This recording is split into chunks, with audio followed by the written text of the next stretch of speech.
19वीं सदी का भारत, हम्म एक ऐसी सदी जिसमें भारत की सोसाइटी, कल्चर और आइडेंटिटी को दोबारा शेप दिया गया।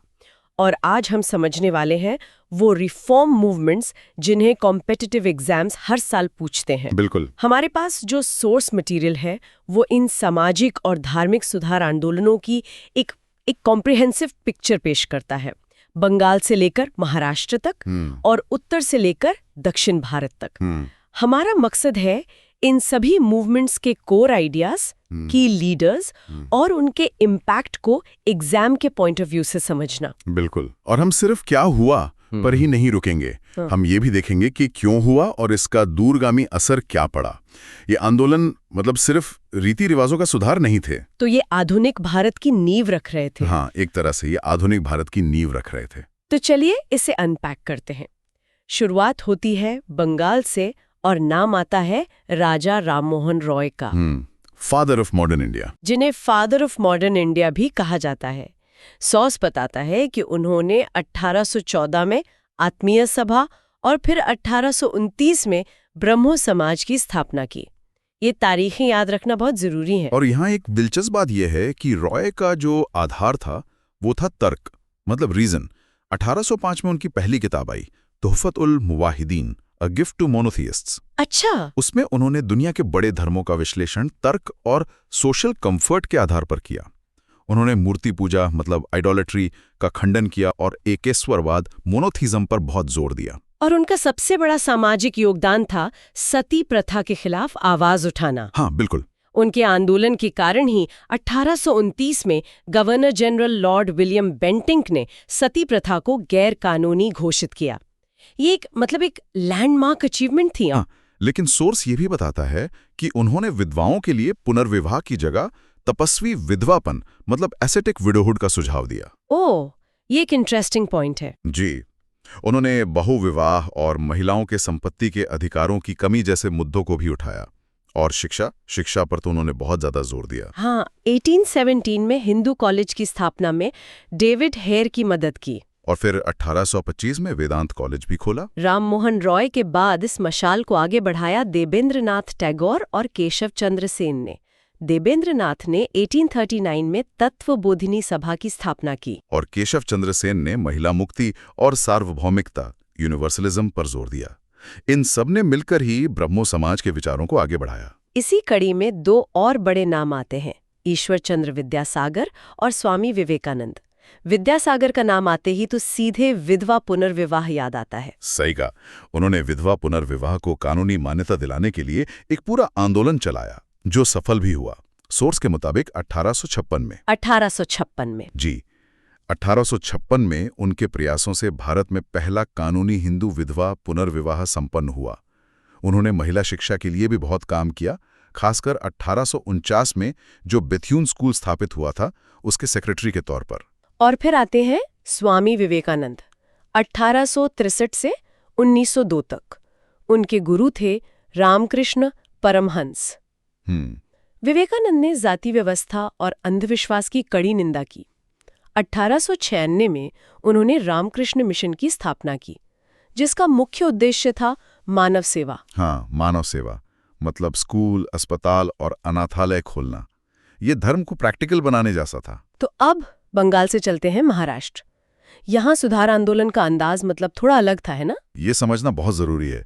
बंगाल में शुरुआत हुई धार्मिक और दार्शनिक विचारों से, लेकिन महाराष्ट्र में शुरुआती सुधारकों ने सीधे सामाजिक मुद्दों पर प्रहार किया, खासकर जाति व्यवस्था पर। हाँ, बिल्कुल। यहाँ के शुरुआती नेता थे बाल शास्त्री जाम्बेकर, दादोबा पांडुरंग तारखटकर और गोपाल हरि देशमुख, जिन्हें लोकहितवादी भी कहा जाता था। दादोबा पांडुरंग ने 1840 में परमहंस मंडली की स्थापना की। सोर्स बताता है कि ये महाराष्ट्र का पहला सुधार संगठन था और इसका मुख्य उद्देश्य जातिगत भेदभाव को खत्म करना था। बिल्कुल। और ये एक गुप्त संस्था थी। गुप्त? जी, गुप्त।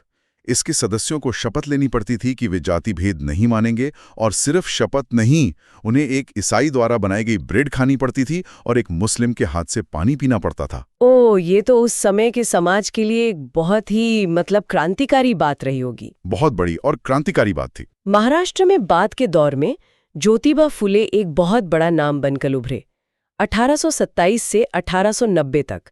सोर्स बताता है कि वो माली जाति से थे और उन्होंने दबे कुचले समाज के अधिकारों के लिए आवाज उठाई। उन्होंने 1854 में अछूतों के लिए भारत का पहला स्कूल खोला। सिर्फ यही नहीं, 1851 में उन्होंने अपनी पत्नी के साथ मिलकर पुणे में लड़कियों के लिए एक स्कूल शुरू किया। उनका काम महिला शिक्षा और जाति उन्मूलन दोनों पर केंद्रित था। अच्छा, हाँ? इसी क्षेत्र में महादेव गोविंद रानाडे का भी जिक्र है, जिन्होंने 1867 में प्रार्थना समाज की स्थापना में मार्गदर्शन किया। जी, प्रार्थना समाज। इसने भी एकेश्वरवाद का प्रचार किया और जाति प्रथा की निंदा की। तो ये आंदोलन सिर्फ बंगाल और महाराष्ट्र तक ही सीमित नहीं थे। उत्तर भारत में एक बड़ी लहर लेकर आए स्वामी दयानंद सरस्वती। उन्होंने 1875 में आर्य समाज की स्थापना की और उन्होंने मूर्ति पूजा, बहुदेववाद और अंधविश्वासों पर बहुत कड़ा प्रहार किया। उनका नारा था वेदों की ओर लौटो। हाँ, वेदों की ओर लौटो। हालांकि वेदों को अचूक मानने के कारण उनके विचारों में एक रूढ़िवादी झलक दिखती है, लेकिन उन्होंने महिला शिक्षा, अंतर्जातीय विवाह और सामाजिक समानता का पुरजोर समर्थन किया, जो उस समय के हिसाब से काफी प्रगतिशील था। बहुत प्रगतिशील था, बिल्कुल। अब बात करते हैं मुस्लिम समुदाय में हुए सुधारों की। यहाँ सबसे प्रमुख नाम है सर सैयद अहमद खां का। हाँ, 1817 से 1898। उन्होंने मुस्लिम समाज से मध्ययुगीन सोच को छोड़कर आधुनिक वैज्ञानिक दृष्टिकोण अपनाने का आग्रह किया।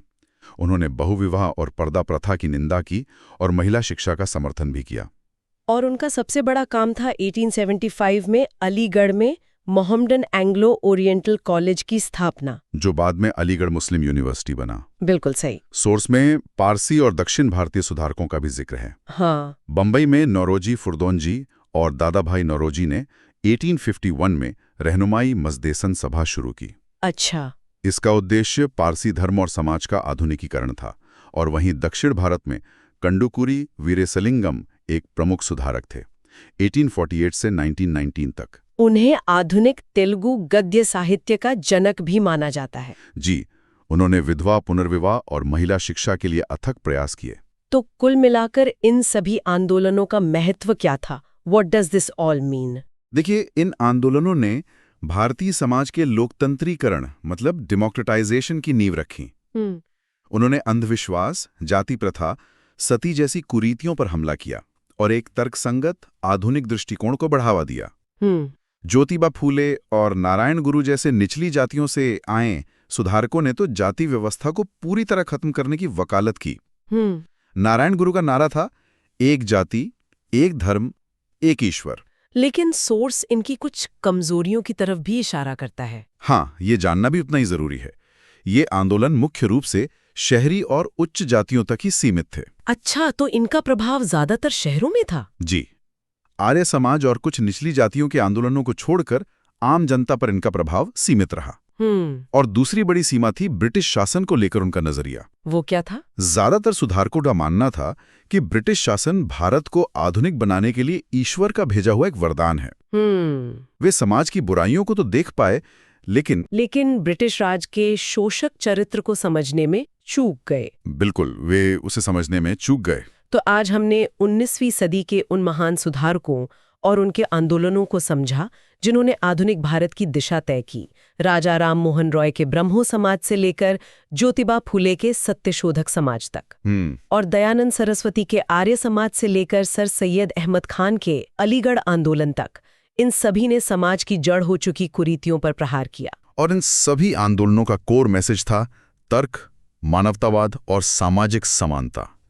कॉम्पिटिटिव एग्जाम्स के लिए की फिगर्स, उनके संगठन और स्थापना के वर्ष और उनके द्वारा किए गए मुख्य सुधारों को याद रखना बेहद महत्वपूर्ण है। बिल्कुल, ये बहुत जरूरी है। और जाते जाते एक विचार, सोर्स हमें बताता है कि इन सुधारकों ने ब्रिटिश शासन को प्रगति का एक माध्यम माना। सोचने वाली बात यह है कि क्या सामाजिक सुधार के लिए एक विदेशी शोषक शक्ति का सहारा लेना उस समय की मजबूरी थी या एक वैचारिक चूक? बहुत गहरा सवाल है। और क्या इसके बिना भारतीय समाज का आधुनिकीकरण एक अलग और शायद ज्यादा आत्मनिर्भर रास्ते पर हो सकता था?